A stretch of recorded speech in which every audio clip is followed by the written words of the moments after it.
ఈ వీక్నెస్ అనే ఇంగ్లీష్ పుస్తకంలో మరొక ఆక్స్ఫర్డ్ యూనివర్సిటీ వాళ్ళు ఇచ్చినటువంటి డిఫినేషన్, లేదా దాని అర్థం ఏమిటి అనగా మృదు స్వభావము, ప్రశాంతత, పవిత్రత మరియు సద్గుణములు కలిగి ఉంటారని చెప్పాడు. కనుక వ్యక్తికి కోపం, అహంకారం లేకుండా సహనముతో దేవునిపై నమ్మకం ఉంచడం కూడా సాత్వికమే. సాత్వికం అంటే బలహీనత కాదు. సాత్వికం అంటే అది బలహీనత కాదు. అది తన శక్తిని నియంత్రించుకునే పరిపక్వతమైనటువంటి ఆత్మబలము అన్నాడు సిపి బ్రౌన్ గారు. కనుక సాత్వికంలో ప్రధాన అంశాలు, సంస్కృతంలో సాత్విక్ చాలా మంది పేరు పెడతారు, అరే సాత్విక్ ఇట్లా అంటారు. సాత్విక్ అంటే సంస్కృతంలో దీనికి అర్థం ఏంటనుకుంటున్నారు? కాంతి అని అర్థం. సాత్విక్ అంటే సంస్కృతంలో కాంతి, మంచితనం లేదా స్వచ్ఛత అని సంస్కృతంలో అర్థం. క్రైస్తవ కోణంలో బైబిల్ ప్రకారం సాత్వికులు ధన్యులు వారు భూమిని స్వతంత్రం. ఇది దేవుని నమ్మకం ద్వారా వచ్చే సహనము, ప్రేమతో కూడినటువంటి సాత్వికము అనే సంగతిని నేను మీకు జ్ఞాపకం చేసుకుంటున్నాను. సాత్వికంలో ఉండవలసినటువంటి లక్షణాలు: కోపాన్ని తగ్గించుకోవడం, నిడాంబరత కలిగి ఉండటం, మృదువైనటువంటి మాట తీరును కనపరచడం, అందరితో సమాధానంగా జీవించటం అనే సంగతిని వీళ్ళు మనకి ఇచ్చారు మిషనరీలో. కనుక యోగా మీకు తెలుసు కదా, యోగా తెలుసు కదా, ఏం చేస్తారు మీకు బాగా తెలిసి యోగా ప్రకారం సాత్వికమైన గుణం కోసం యోగా చేస్తారు. కానీ యోగా చేసే వాడు ఎవరిలో కూడా ఏముండదంట, సాత్వికము ఉండదు. కనుక సాత్వికం కోసమే మనసు ప్రశాంతత కోసం, మనసు నెమ్మది కోసం, మనసులో ఉన్న అలజడిని అంతటిని, ఒత్తిడిని అంతటిని విడిచిపెట్టడం కోసం ఈరోజు ప్రభుత్వాలు కూడా ప్రోత్సహిస్తున్నాయి. ఏమని? యోగా చేయండి, డిప్రెషన్ నుంచి, పరిస్థితుల నుంచి ఉపశమనం పొందండి అని అంటున్నారు. చేసి కాసేపు బాగుంటుంది, తర్వాత యథా రాజా తథా పద. తర్వాత మీరు ఆ యోగా చేసేవాడికి ఎంత కోపం ఉంటుందో మీరు ఒకసారి ఆలోచించండి. వాడిని కదిలి చూడండి, వాడిని ఏదైనా అది చూడండి, వాడు తస్సుమని లెగుతాడు ఒకసారి మన మీద. మరి ఇవ్వట్లేదు కదా. ఈ లోకంలో మనుషులు చెప్పిన రీతిగా అలా చేస్తే మనిషి సాత్వికుడిగా మార్చబడుతున్నాడా? లేదు కదా, మార్చబడట్లా. కనుక మనకు చేయవలసింది సాత్వికుడైనటువంటి యేసు దగ్గరికి వచ్చి సాత్వికాన్ని నేర్చుకోవాలి. అందుకే యేసు అంటాడు, నేను సాత్వికుడను, దీన మనసు గలవాడను. కనుక నా యొద్దకు వచ్చి నేర్చుకోవాలి, సాత్వికాన్ని నేర్చుకోవాలి. ఒకప్పుడు మోషే ఉక్కోపి, ఎంత కోపం అంటే ఇద్దరు ఐగుప్తులు దెబ్బలాడుకుంటున్నారు. ఎవరెవరు? ఇద్దరు ఐగుప్తులు దెబ్బలాడుకుంటున్నారు. తర్వాత ఇద్దరు మనోళ్ళు దెబ్బలాడుకుంటున్నారు. ఒకరోజు ఒక ఐగుప్తుడు ఒక హెబ్రీయుడు దెబ్బలాడుకుంటున్నారు. దెబ్బలాడుకుంటుంటే మోషేకి విపరీతమైన కోపం వచ్చి ఐగుప్తుడు చంపేసి ఇసుకలో కప్పెట్టేశాడు. ఎప్పుడు? 40 సంవత్సరాల కాలంలో.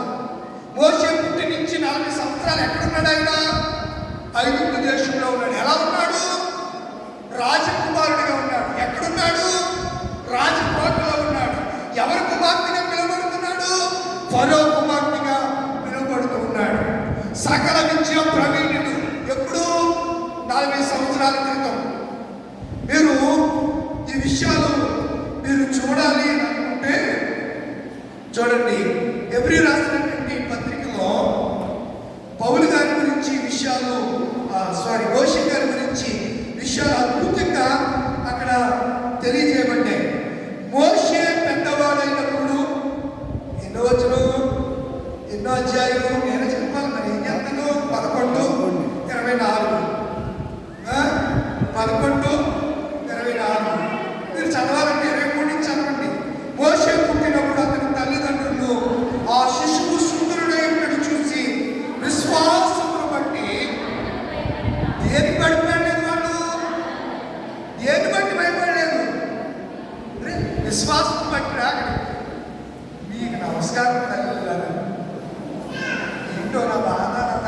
కానీ నాకు చదువు వచ్చి ఏడ్చిందేంటి మా అమ్మ బాబు పట్టుకుని పిచ్చాలంటుందో ఈ మాట క్లియర్గా ఉంది కదా.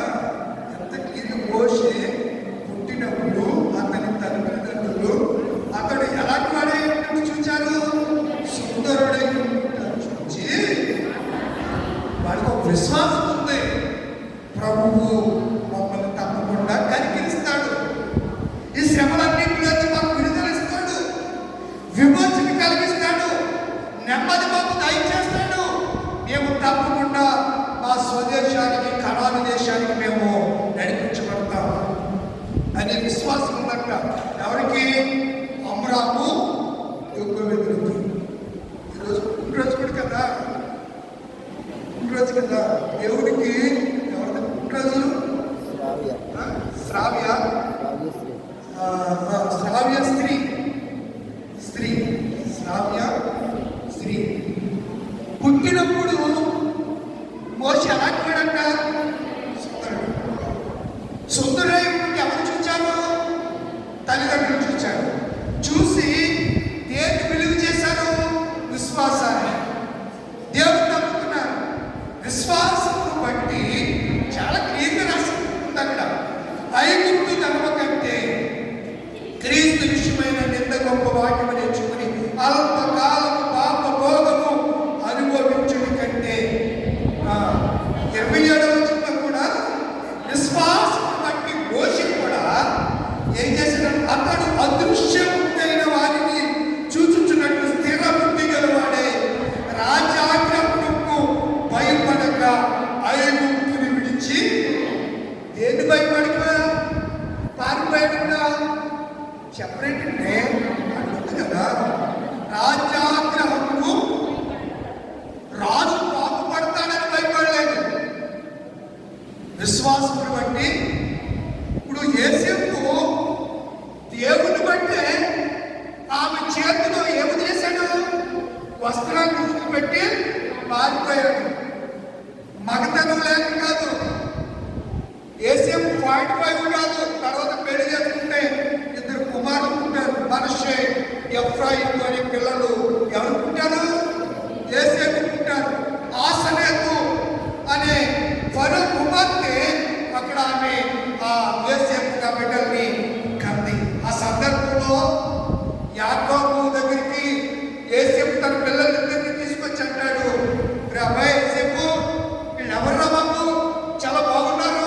ఎవరంటే, డాడీ వీళ్ళని దేవుడు నాకు ఇక్కడ ఇచ్చినటువంటి పిల్లలు డాడీ వీళ్ళని దేవుడు ఇక్కడ నాకు ఇచ్చాడు. ఈ మనిషి అప్రయాణుల్ని ఇక్కడ నాకు దేవుడు ఇచ్చాడు ఈ పరాయి దేశంలో. ఎంత విశ్వాసం అండి! ఎవరితో చెప్తున్నాడు?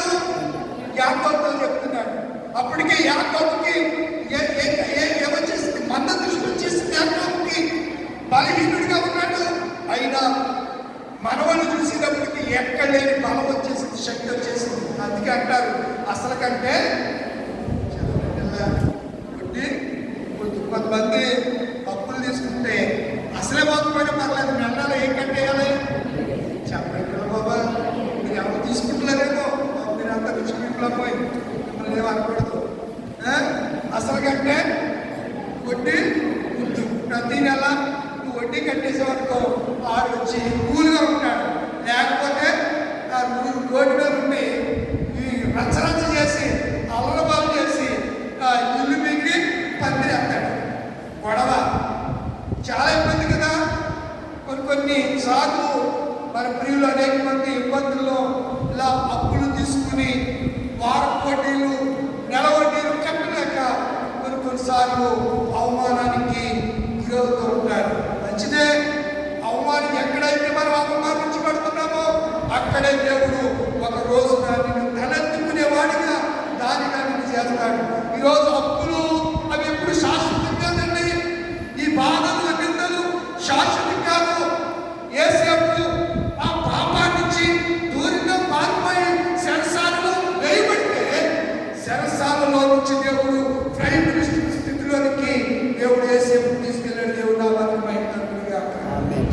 నా ప్రియమైన దేవుని పిల్లలారా, యేసు ప్రభువారు తోటలో ఉండగా కత్తులతోనూ ముదిరితోనూ వాళ్ళందరూ వస్తే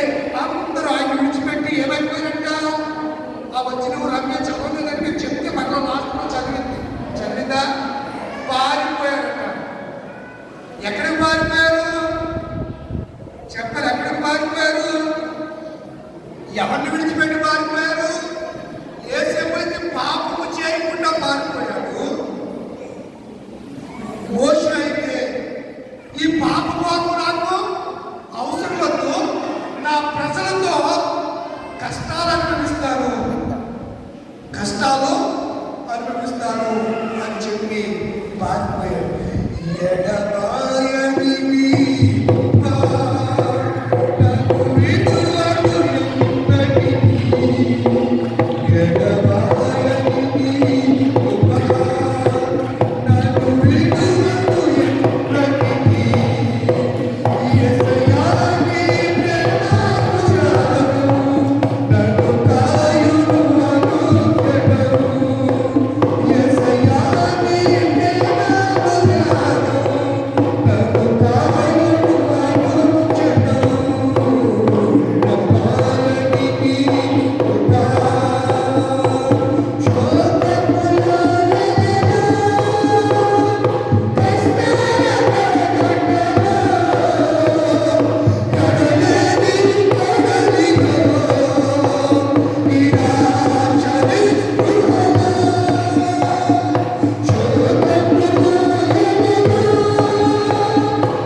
ఏమైపోతుంది మన విశ్వాసం?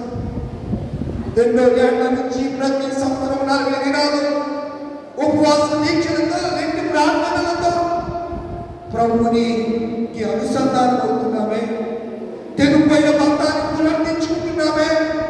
ఎక్కడ పడిపోయామో, ఎక్కడ భద్రమైపోయామో, ఏ పరిస్థితుల్లో, ఏ మాటలో, ఏ తలంపుల్లో మనకు చెడిపోయి పైపోతున్నామో జ్ఞాపకం చేసుకుని పశ్చాత్తాపంతో సిలువ ధరికి మనం వస్తున్నామే. సిలువ యొక్క శక్తి పొందుతున్నామే. సిలువ రక్తము చేత కడగబడి పవిత్రులుగా చేయబడుతూ మరలా అపవిత్రులుగా మార్చబడుతున్నామేమో ఈ రాత్రి ఒకసారి మనం జ్ఞాపకం చేసుకుంటాం. యేసేపు ఎక్కడ పాపం అంటని వాడిగా అతడు ఐగుప్తు దేశంలో బ్రతికాడు. పాపము చేయడానికి అతనికి అవకాశం ఉంది, కానీ పాపము చేయకుండా అతడు బ్రతికాడు. యేసు ప్రభువారు ఆయన అంటారు కదా, ఆయన శక్తి ఏంటంటున్నారు, నేను ఇప్పుడు కోరుకుంటే తండ్రిని అడిగితే 12 సేవలు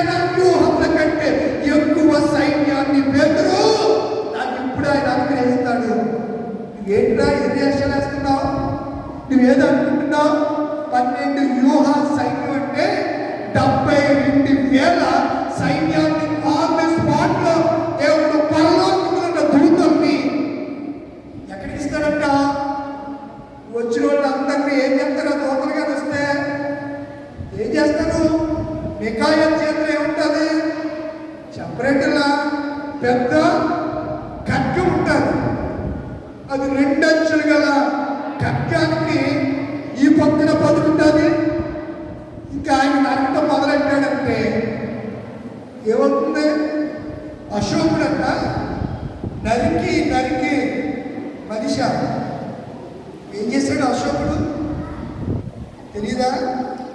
అశోకుడు యుద్ధంలో నరికి నరికి చేతులు అలసిపోయిన తర్వాత కత్తి పడేసి చెట్లు పంచడం ప్రారంభించాడు. అశోక్ చెట్టు అంటే ఉంటుంది తెలుసా? చెట్లు ప్రథమంగా భారతదేశంలో మ్యాప్ అని చెప్పిందే అశోకుడు. అశోకుడు తెలుసా మీకు? మనకి చరిత్ర తెలియాలంటే బైబిల్ చరిత్ర ఆధారంగా రాయబడినటువంటి గ్రంథం పరిశుద్ధాత్మ చేత. ఇలా రాయబడకపోతే మనం ఏమంటాం? బైబిల్కి అసలు బేసేదని అడుగుతారు కొంతమంది. వాడికి ఏం చెప్తారు? మీకు సమాధానం దేశం